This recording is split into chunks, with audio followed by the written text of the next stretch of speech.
পরিষ্কার। আমি একটু ডাক্তার জাহেদ আপনার কাছে আসি। ধরেন জাহেদ ভাই, আমি ধরেন ঢাকা 10-এর আমার বাসায় ওই এলাকায়, ওইখানে দুইজন বিএনপির নেতা দীর্ঘদিন ধরে তারা রাজনীতি করেন। নাসিরুদ্দিন অসীম ছাত্র দলের বড় নেতা ছিলেন, পারিবারিক ব্যাকগ্রাউন্ড, ওই এলাকায় তার একটা নেতা কর্মী দীর্ঘদিন তৈরি করেছেন। শেখ রবি অসংখ্য মামলার আসামি, তিনি 2018-তেও ইলেকশন করেছেন এবং ধানমন্ডিকে আওয়ামী লীগের একটা হাব মনে করা হয়।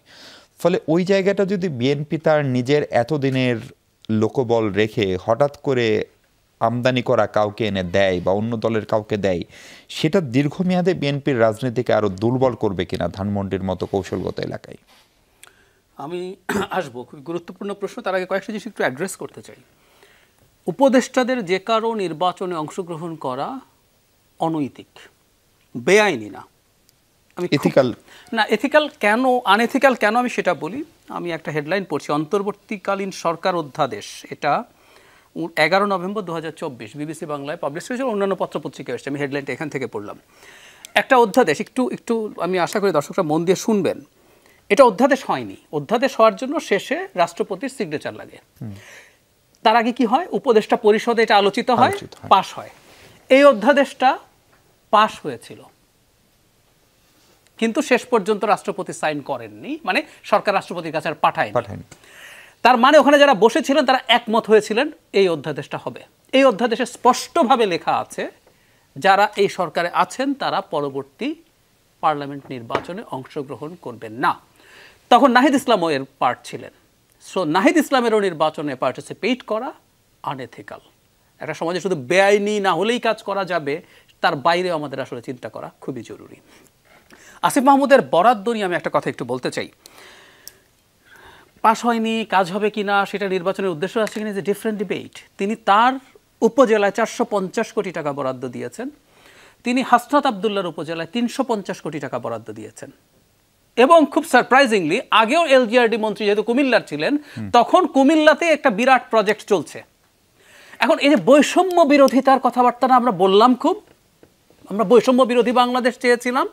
এই আসিফ মাহমুদ যে প্রকল্প নিয়েছেন সেখানে আমি পড়ছি, পিরোজপুর জেলায় 13 কোটি, জেলায় খাগড়াছড়িতে 14, ঝালকাঠিতে 15, রাঙামাটি 16, কক্সবাজার 16, জয়পুরহাটে 17 কোটি, মানে পুরো জেলায় 13 থেকে 17 কোটি টাকা বরাদ্দ দিচ্ছেন। আর একটা উপজেলায় 450 কোটি টাকা বরাদ্দ দিচ্ছেন। সরি, কিন্তু আমি বলতে চাই, শেখ হাসিনার কথা মনে হলো। আমাদের এডিপি বরাদ্দে দীর্ঘদিন ঢাকা চিটাগাংয়ের পর তৃতীয় জেলা ছিল গোপালগঞ্জ, এবং আমি এটা যোগ করতে চাই, এক গোপালগঞ্জের বরাদ্দ ছিল রংপুর পুরো বিভাগের সমান বেশি। রংপুর বিভাগের 8টা জেলার মধ্যে 8টা জেলার মধ্যে 6টা হচ্ছে আমাদের সবচেয়ে বেশি দরিদ্র, 10টার মধ্যে 6টা রংপুর বিভাগে। সেই রংপুর বিভাগের টোটাল এডিপি বরাদ্দের চাইতে বেশি হচ্ছে এক গোপালগঞ্জ জেলায়। আমি তো তাই দেখছি, এই জেলা যতগুলো পড়লাম এগুলো যোগ করলেও 50 হয় না, 60 হয় না, 450 একটা উপজেলায়।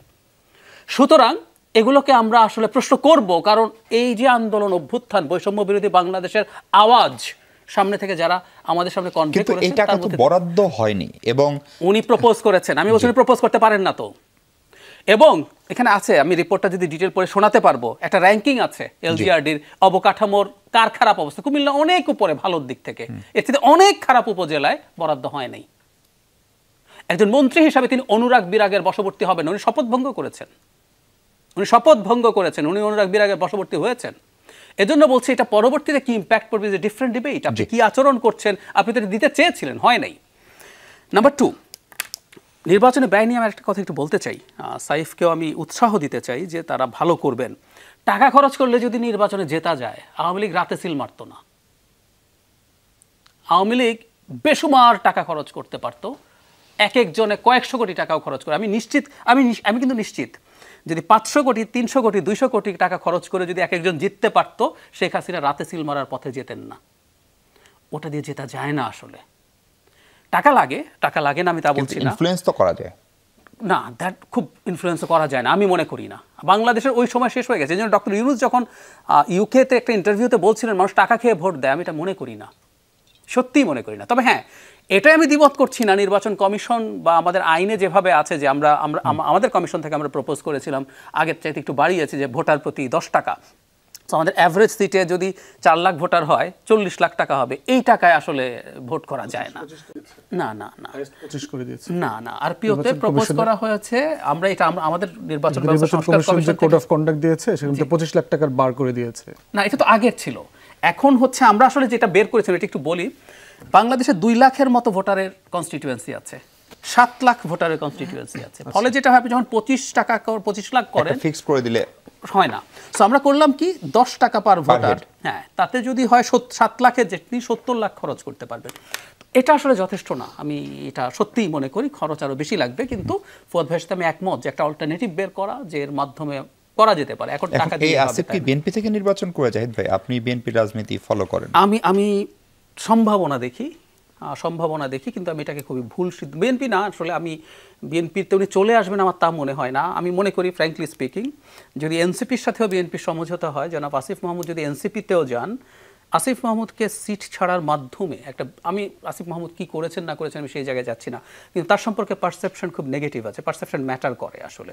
যেমন আপনি এপিএস এর প্রসঙ্গ তুললেন, মানে এপিএস তো চাঁদ, ওর তো নিজের আলো নাই, মন্ত্রিয়ালয় আলোকিত হয়। সো আমি তখনও বলেছি কথাটা, আমি বলছি না আসিফ মাহমুদ এগুলোর সাথে জড়িত আছেন, কিন্তু দুদকের উচিত ছিল একটা নতুন নজির তৈরি করা, যে যেন আসিফ মাহমুদকেও ডাকতে পারতেন, তারা জিজ্ঞাসাবাদ করতে পারতেন। তারা তো তার এপিএস এর কিছু সাবস্টেন্স পেয়েছেন বলেই তার বিদেশে যাওয়াটা সবকিছু স্থগিত করা হয়েছে। তার যদিও সেই তদন্ত এখন খুব বেশি চলছে না।